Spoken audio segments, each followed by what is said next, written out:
นุษย์มันโดยគ្នាមនុស្សម្នាក់មានចរិតខុសគ្នាសន្សំឧបនិស្ស័យមកផ្សេងគ្នាអ្នកមិនអាចបង្ខំគេឲ្យគិតដូចអ្នកឬធ្វើតាមអ្នកគ្រប់រឿងឡើយគេមានរបៀបគិតរបស់គេយើងមានរបៀបគិតរបស់យើងមិនដូចគេក៏មិនដូចយើងដែរមិនមែនថា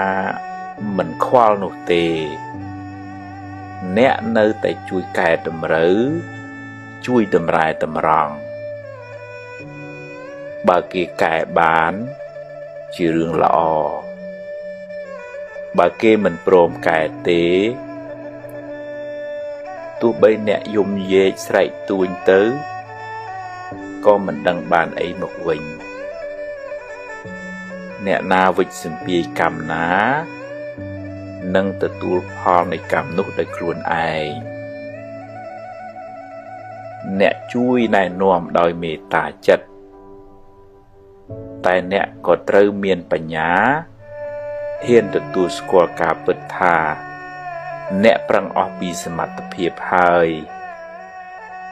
អ្នកមិនអាចបង្ខំគេឲ្យដូចអ្នកបានទេម្នាក់មានផ្លូវដើររៀងខ្លួនទាល់តែចេះព្រមខ្លះចេះទទួលស្គាល់ការពិតខ្លះទើបមិនសូវមានទុក្ខ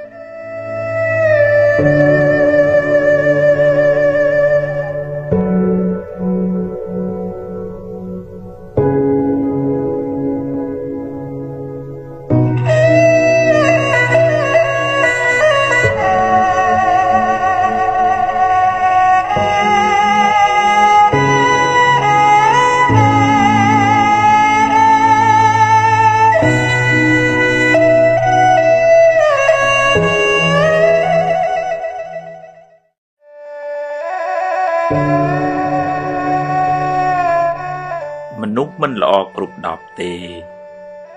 រៀនមើលចំណុចល្អគេខ្លះផងរៀនផ្ដល់តម្លៃនិងសេចក្តីថ្លៃថ្នូរដល់អ្នកដទៃទើបរស់នៅជាមួយគ្នាបានសុខគេខឹងគេក្តៅបើអ្នកខឹងគេវិញអ្នកក៏ក្តៅដែរកំហឹងជាភ្លើងតែងដុតទីអាស្រ័យរបស់វាស្លាប់ទៅយកអ្វីទៅមិនបានទេរៀនធ្វើទានខ្លះគ្រាន់បានជាពូជបុណ្យសម្រាប់ទៅកាន់បរលោកនាយ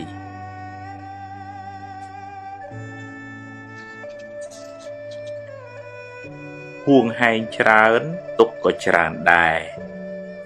ព្យាយាមបំពេញតួនាទីអ្នកឲ្យបានល្អបើត្រូវប្រែប្រួលក៏អស់ចិត្តដែរព្រោះអ្នកបានធ្វើអស់ពីសមត្ថភាពហើយចង់ឲ្យគេគោរពអ្នកត្រូវចេះគោរពគេមុនរៀនផ្ដល់តម្លៃសេចក្តីថ្លៃថ្នូរដល់មនុស្សសត្វអ្នកនឹងបានទទួលសេចក្តីសុខមកវិញ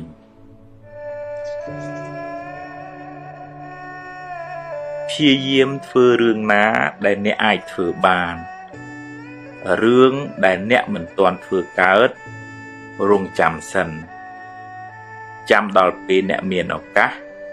មានសមត្ថភាពចិត្តបុណ្យចិត្តស្រស់ថ្លាចិត្តស្ងប់នាំឲ្យកាយក៏ស្រស់ចិត្តក៏ត្រជាក់ជីវិតបានសុខស្ងប់ច្រើនព្រោះចិត្តស្ងប់ល្អ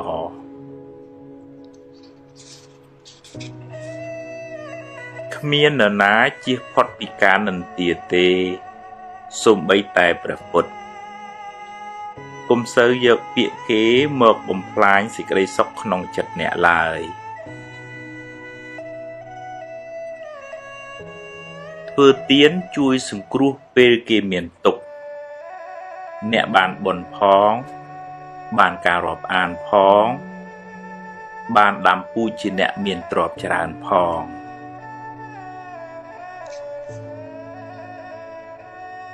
មនុស្សមានសម្ពាយបុណ្យខុសគ្នាជោគវាសនាក៏ខុសគ្នាដែរប្រឹងប្រែងរកឲ្យអស់ពីសមត្ថភាពហើយត្រេកអរចំពោះអ្វីដែលអ្នករកបានបើខ្ចីគេត្រូវចេះសងវិញកុំស៊ីដាច់បាបកម្មនាំឲ្យរកស៊ីមិនឡើងទេ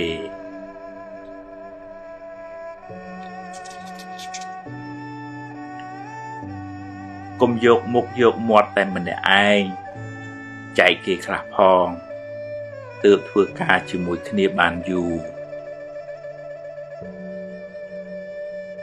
កុំយកពាក្យសម្ដីលាមករបស់គេមកគិតហើយដេកកើតទុកឡើយមាត់គេចិត្តគេខាត់គេមិនបានទេរឿងថ្ងៃស្អែកមិនទាន់មាននៅឡើយទេចាំស្អែកចាំជួបកុំព្រួយហួសហេតុពេកបើបុណ្យមាននឹងជួបរឿងល្អអតីតកាលបានកន្លងហួសទៅហើយកុំស្ដាយអីព្រោះបើស្ដាយទៅក៏កែអ្វីមិនបានដដែលយកវាជាមេរៀនហើយដើរទៅមុខកុំងាកក្រោយញឹកពេក